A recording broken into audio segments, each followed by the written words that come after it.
Following complaints about illegal activities at dwelling units intended for BPL families in Lumpira village, FKJGP Nongmensong Circle and FKJGP Shillong City inspected the area.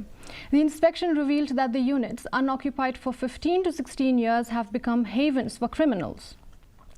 Deputy Chief Minister Sneo Bhalang Dhar, responsible for the Urban Affairs Department, assured improvement during a meeting with FKJGP leaders.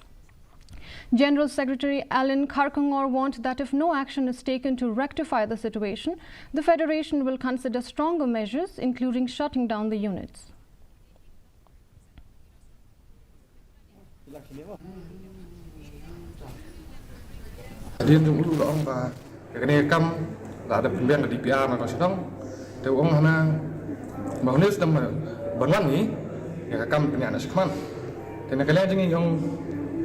Tagan jing jing David Nakashnong, Jing Steel Day, Lapin Solo, Lanzu Tong and Sukagane, but the DPR Galombit, Honest number one, Naraka Nakalian Minister, Pin Lara Kamlong Komong, but DPR Ganyan comes Mat and Nakalian Sing in Shimmer Sijam.